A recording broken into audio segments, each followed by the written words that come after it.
നമസ്കാരം. നന്ദു ഫ്ലോസ് നിങ്ങളോടൊപ്പം. നമ്മളിപ്പോൾ നിൽക്കുന്നത് ചാരുമൂട് കരിമുളയ്ക്കൽ എന്ന സ്ഥലത്താണ്. ഇന്ന് നമ്മൾ കാണുന്നത് വിജേഷിന്റെ വീടാണ്. ഈ വീടിന്റെ ഒരു പ്രത്യേകത എന്ന് പറയുന്നത് വളരെയധികം കൗതുകം ഉണർത്തുന്ന ഒരു വീടാണ്.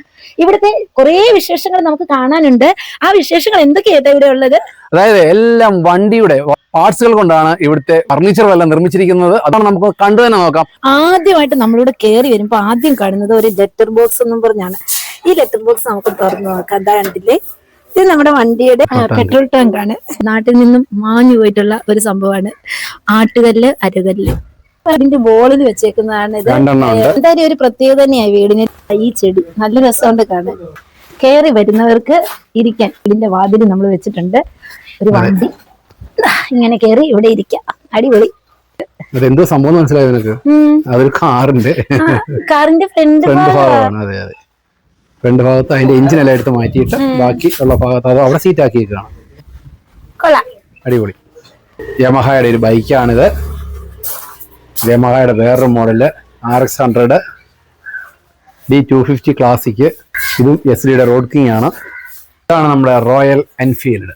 ഏറ്റവും കൂടുതൽ ഇഷ്ടപ്പെടുന്ന ഒരു വണ്ടിയാണ് പത്മിനി. ഈ വണ്ടിയുടെ പേര് മോഫയാണ്. ഇത് നമുക്ക് ചവിട്ടി പോകാം, അതുപോലെ തന്നെ ഓടിച്ചും പോകാം. പാപ്പു എന്ന് പറയുന്ന പട്ടിക്കുട്ടി നോക്ക്, കണ്ടിട്ടില്ലാത്ത ടൈപ്പ് നല്ല സുന്ദര കുട്ടൻ. അയ്യോ, പാപ്പക്കുട്ടിയെ ഞാൻ എടുത്തിട്ടുണ്ട്. അയ്യോ, അപ്പൊ പുറത്ത് ഇത്രയൊക്കെ ആണെങ്കിൽ ഇനി അകത്ത് എന്തൊക്കെയാണെന്ന് നമുക്ക് നോക്കാം. ഒരു ടേബിള് ഉണ്ടാക്കിയിരിക്കുന്നത് എങ്ങനെയാണെന്ന് നോക്കിയൊരു മോട്ടറിലാണ്. യമഹയുടെ അല്ലേ? അതിന്റെ മോട്ടറാണ്, വണ്ടിയുടെ മോട്ടറാണ്. ഇത് നമ്മുടെ ചേതക്ക്, നമ്മുടെ പഴയ ചേതക്ക് സ്കൂട്ടറാണ്. അതിനെ ഒരു നല്ല സോവയാക്കി മാറ്റിയിട്ടുണ്ട്. അതെ, പിന്നെ ടയറാണ് ഷോക്കേസ് ആക്കി മാറ്റിയിരിക്കുന്നത്. അതിനകത്ത് നിറയെ വണ്ടികളും ഒരു ബുള്ളറ്റ് അങ്ങനെ ചൂരലും കൊണ്ട്. ഇത് റിം ഉപയോഗിച്ചിട്ട് സ്റ്റാൻഡ് വെച്ചിട്ട് അത് ചവിട്ടി കാല് വെച്ച് ആഹാരം കഴിക്കാം. ഒരു ചെറിയ പെട്രോൾ പമ്പ് ഇവിടെ തന്നെ ഉണ്ട്. പെട്രോൾ പമ്പിൽ നിന്ന് അങ്ങനെ പെട്രോൾ അല്ല വീഴുന്നത്, ഇത് ആക്സിലറേറ്റർ ആണ്. ആക്സിലറേറ്ററെ ചവിട്ടുമ്പോഴാണ് ഇവിടെ വെള്ളം മൂടി വരുന്നത്. അതാണ് അതിന്റെ പരിപാടി. കൊള്ളാം. കാലം നേരത്തെ അടിപൊളി. ഒന്നര ചവിട്ടിക്ക്. അതാണ് സിസ്റ്റം. ാണ് ടയറിനുള്ളിലാണ് മിറർ സെറ്റ് ചെയ്തിരിക്കുന്നത്. ടച്ചാണ്. അപ്പം അങ്ങനെ ഒരു സംവിധാനം. അടുത്തായി സ്റ്റിയറിംഗ് ആണ് ടവൽ റാഡായിട്ട് ഉപയോഗിച്ചിരിക്കുന്നത്. അതെ അതെ അതെ ആണ്, അത് വെച്ചിട്ടുണ്ട്. ബാത്റൂമിന്റെ ഡോറിന്റെ ഹാൻഡില് ഒരു മങ്കി പ്ലെയർ ആണ്. ബാത്റൂം അല്ലയോ, സോറി, അത് റൂമാണ്, ഒരു മുറിയാണ്. വീട് വെക്കുമ്പോൾ ഇങ്ങനെ പ്ലാൻ ഉണ്ടായിരുന്നു ഈ രീതി തന്നെ? ഇല്ല, ഇത് ഞാൻ ഇങ്ങനല്ലായിരുന്നു പ്ലാന്. ഞാൻ അപ്പുറത്തെ വസ്തുവിനകത്ത് ഒരു പ്ലാൻ ഉണ്ടായിരുന്നു. അത് വേറൊരു പ്ലാൻ ആയിരുന്നു. അപ്പൊ അതിന്റെ ഒരു മിനിയേച്ചറൊക്കെ ഞാൻ ചെയ്തു വെച്ച മേളിൽ ഇരിപ്പുണ്ടത്. അപ്പൊ അതായിരുന്നു വെക്കാനുള്ള ആഗ്രഹം. അതായിരുന്നു എന്റെ പ്ലാനിലുള്ളത്. അതിന് കല്ല് കിട്ടതാണ്. പക്ഷെ നമുക്കത് നടന്നില്ല. നമ്മുടെ സാമ്പത്തികം നമ്മളെ സഹായിക്കാന്ന് പറഞ്ഞവരൊക്കെ നമ്മൾ പിന്മാറി. അപ്പൊ നമുക്ക് അത് ചെയ്യാൻ പറ്റാതെ, നമ്മൾ പൈസ ഇല്ലാതെ നമ്മൾ വലിയ കടത്തിലോട്ട് പോയി കഴിഞ്ഞാൽ അതിലും വലിയ പ്രശ്നമല്ലേ. അത് കാരണം വീട് വെക്കാൻ അതെനിക്ക് പൂർണ്ണമാക്കാനും പറ്റത്തില്ല. ഞാൻ വളരെ ഒരു വലിയൊരു പ്രശ്നത്തിലോട്ട് ഞാൻ പോകുന്നു, എനിക്കറിയാം. അതിപ്പോ ഏതോ ഞാൻ റെന്റ് വീട് തന്നെ ആയിരിക്കും നല്ലതെന്ന് വിചാരിച്ചു. എന്നിട്ടും വീട്ടുകാരുടെ റെന്റ് വീട്ടിലൊക്കെ ഒരേ അവസ്ഥയായിരുന്നു, സ്വന്തം വീടല്ലല്ലോ. അപ്പൊ അവരുടെയൊക്കെ സംസാരവും കുത്തുവൊക്കെ ഒക്കെ നമ്മള് കേട്ട് ഇങ്ങനെ അഡ്ജസ്റ്റ് ചെയ്ത് ഇനിയും വയ്യാത്തൊരവസ്ഥയിലായപ്പം മാറണമെന്നായി. പിന്നെ മോളും വളർന്നു വരുന്ന, പിന്നെയെങ്കിലും നമ്മളൊരു അടിസ്ഥാനമല്ല ബുദ്ധിമുട്ടാണ്. അപ്പൊ നമുക്ക് വേറെ ഒന്നും എങ്ങൊന്നും സ്കോപ്പ് ഇല്ലാതെ നമുക്ക് മനസ്സിലായപ്പോ നമുക്ക് സ്വന്തമായിട്ട് വീടുണ്ടാക്കണം എന്നുള്ളൊരു തീരുമാനത്തിലെത്തി. വസ്തു എന്തായാലും ആദ്യം സ്വന്തമാക്കാൻ പറ്റി. അപ്പൊ ആകെ ഒരു ധൈര്യം അതായിരുന്നു, വസ്തു ഉണ്ടല്ലോ. അപ്പൊ വസ്തുവിന്റെ ബാധ്യതകളൊന്നും ഇല്ലാതായപ്പോൾ സീറോ ബാധ്യതയിലായി. അപ്പൊ എനിക്കിനി വീട് വെക്കാമല്ലോ. അപ്പൊ ഞാൻ ആദ്യം ഒരു പ്രോജക്റ്റ് ഉണ്ടായിരുന്നു. ആ പ്രോജക്റ്റ് എനിക്ക് ചെയ്യാൻ പറ്റിയില്ല. അപ്പൊ അത് ഞാൻ ഉപേക്ഷിച്ച് താൽക്കാലിക ഒരു വീട് വെക്കുക, അത് മാത്രമായിരുന്നു എന്റെ പ്ലാൻ. അങ്ങനെ താൽക്കാലികമായിട്ട് വീട് വെക്കുമ്പോഴും ആ പൈസയും വേസ്റ്റ് ആകരുത്. അപ്പൊ ഭാവിയില് ഇതൊരു വർക്ക്ഷോപ്പ് ആക്കാം എന്നുള്ളൊരു ധാരണയിൽ അന്നേരം തന്നെ ഒരു പ്ലാൻ നമ്മൾ തന്നെ സെറ്റ് ചെയ്ത് നമ്മുടെ സ്വന്തം പ്ലാൻ. അതായത് എന്റെ ഫ്രണ്ട് ഉണ്ട് കൂടെ ഉണ്ട്. ഇതെല്ലാം നമ്മുടെ വർക്ക്ഷോപ്പിലുള്ള സാധനങ്ങളൊക്കെയാണ്. ഇതെല്ലാം എന്റെ ഫ്രണ്ടിന്റെ വർക്ക്ഷോപ്പിലും അതുകൊണ്ട് എന്റെ വർക്ക്ഷോപ്പിലും നമ്മള് റീപ്ലേസ് ചെയ്ത പാർട്സുകളാണ് യൂസ് ചെയ്യുന്നത്. സ്ക്രാപ്പിൽ നിന്ന് കുറച്ച് സാധനങ്ങൾ, നമുക്ക് ഇല്ലാത്ത സാധനങ്ങൾ സ്ക്രാപ്പിലൊക്കെ നല്ല ബന്ധങ്ങളുള്ളതുകൊണ്ട് എന്നാലും പറ്റിച്ച ആൾക്കാരും ഉണ്ട്. വീടിന്റെ പോലും ഞാൻ സ്വന്തമായിട്ട് അങ്ങനെ ഇടാൻ ശ്രമിച്ചിട്ടില്ല. ഒത്തിരി പേര് കളിയാക്കി ഇതെന്താ ചെയ്യുന്നത്.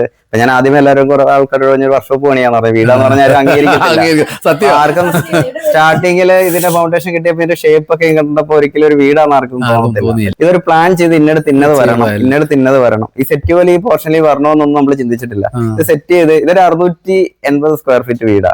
ഇതിനകത്ത് ഇനി സ്പേസ് കിടക്കുക. ഇപ്പൊ ഞാൻ ഇദ്ദേഹത്തിന് വേണ്ടി എന്റെ വീടിനകത്ത് തന്നെ ഒരു കൂട് ഉണ്ടാക്കുന്നത്. അതിന്റെ വർക്ക് ചെയ്തോണ്ടിരിക്കുകയായിരുന്നു. ഏറ്റവും കൂടുതലായിട്ട് നോക്കണം എന്റെ വാഹനങ്ങൾ നനയാതിരിക്കണം. അപ്പം ഒരു കാർ പോർച്ച് ഒന്ന് സെപ്പറേറ്റ് ചെയ്യേണ്ട, എല്ലാം കൂടെ നമ്മൾ ഒന്നിച്ച്. പിന്നെ ഇതൊക്കെ നാളെ അഴിച്ചു ഇറക്കി വിറ്റാലും കാശ് കിട്ടും. നമുക്ക് ഒട്ടും ഞാൻ പ്രതീക്ഷിച്ചില്ല ഇത് ഇങ്ങനെ ആയി തീരും. എല്ലാവരും നമുക്കൊരു വീടിന്റെ ഔട്ട്പുട്ട് നമ്മള് അറിയാമല്ലോ ഇങ്ങനെ പണിത് വരുമ്പം. പക്ഷെ ഇങ്ങനെ ഞാനൊരു പ്ലാനിങ്ങിലല്ല, ഇത് എഞ്ചിനീയർ ഇല്ല, വാസ്തു അങ്ങനെ ആരും ഇല്ല, എല്ലാം നമ്മൾ തന്നെ. എടുത്തു പറയാനായിട്ട് ഇതിനൊപ്പം ഏറ്റവും കൂടുതൽ എന്നെ സഹായിച്ചെന്ന് പറഞ്ഞാൽ ഇതിന്റെ കോൺട്രാക്ടർ സജീവ് കുമാർ എന്ന് പറയുന്നത് നമ്മുടെ അടുത്ത് തന്നെയുള്ളതാണ്. എല്ലാരും നിരുത്സാഹപ്പെടുത്തിയത്. കാരണം അവര് വിചാരിക്കുന്ന എന്താണ്, ഇവര് ഭ്രാന്തൻ, ഓൾറെഡി ഇവിടെ വണ്ടി ഭ്രാന്തൻ, അല്ലെങ്കിൽ നമ്മൾ അങ്ങനെ ഒരു ഇതാണ്. നമുക്ക് ഈ പഴയ വണ്ടികളിൽ അങ്ങനെ നടക്കുന്നു ഇങ്ങനെ നടക്കുന്നു, പലർക്കും പല തെറ്റിദ്ധാരണകളാണ്. അത് നമ്മള് തിരുത്താൻ പോകണ്ടല്ലോ. കാരണം എനിക്ക് വണ്ടിയോടുള്ള ഇഷ്ടം, വാഹനങ്ങളാണ് എന്നെ ഈ നിലയിൽ എത്തിച്ചത്. അല്ലാതെ എന്റെ അച്ഛനോ അമ്മയോ അല്ലെ എനിക്ക് അതിന് പറയാനായിട്ട് എനിക്കൊരു ഗാർഡിയൻ ഇല്ല. ഇത് ഞാൻ സ്വയമായിട്ട് ഇപ്പൊ ഞാൻ ചെയ്യുന്ന ഫീൽഡ് തന്നെ ഞാൻ ആരെയും കീഴിൽ നിന്ന് പഠിച്ചതല്ല, ഞാൻ സ്വയം പഠിച്ചതാണ്. തീർച്ചയായിട്ടും അങ്ങനെ ശരിക്കും കിടപ്പുണ്ട്. അതുകൊണ്ട് ഇത്രയൊക്കെ അതെ മനസ്സിലാവും. എന്റെ പാഷനെ ഞാൻ പാഷനാക്കി എടുത്താണ് എന്റെ സ്റ്റേ. അത് കൊള്ളാം, അത് അറിയത്തില്ലേ. അത് ഇതിനകത്ത് നമ്മള് ദർബാർ ഹാൾ പോലെ ആക്കാൻ വേണ്ടിയത്. ഇതുവഴി കയറാം നമുക്ക്.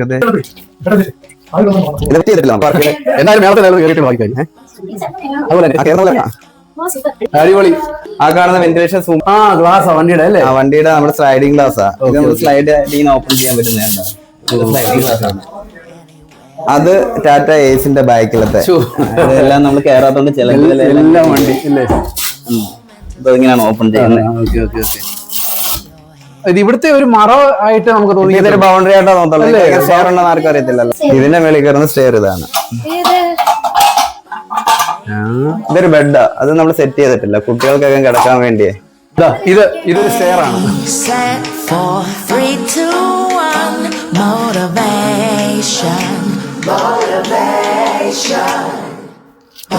അതേപോലെ ഇതിന്റെ ഹെഡ്ലൈറ്റ് കത്തും. വോൾസാങ് കോമ്പി എന്ന് പറയുന്ന ഒരു വണ്ടിയാണ്. ഈ ഡിസൈനിലാണ് നമ്മൾ ആ ഫ്രിഡ്ജിനെ ചെയ്തേക്കുന്നത്. ഈ ഒരു വണ്ടിയാണത്. ഫ്രിഡ്ജ് മേടിച്ച് നമ്മള് കസ്റ്റം ചെയ്തത്. ഇതൊരു തവയാണ്. തവയിലാണ് ക്ലോക്ക്. അതിന്റെ ഒരു നീഡില് പോയത് കൊണ്ടാണ് അങ്ങനെ ഇരിക്കുന്നത്. വർക്കിംഗ് അല്ലേ? അതെ, അപ്പൊ സമയം കറക്റ്റാ. പിന്നെ അത് നമ്മുടെ നേരത്തെ ഒരു കുതിരയായിരുന്നു, മരിച്ചു പോയതായിരുന്നത്. അത് കഴിഞ്ഞിപ്പോ വേറെ കൊണ്ടുവന്നത്. ഇത് നമ്മുടെ വണ്ടിയുടെ പിസ്റ്റൺ ആയത് കേട്ടോ, 407 ലോറിയുടെ ഒക്കെ. നമുക്ക് അങ്ങനെ കാണുമ്പോ അറിയത്തില്ല.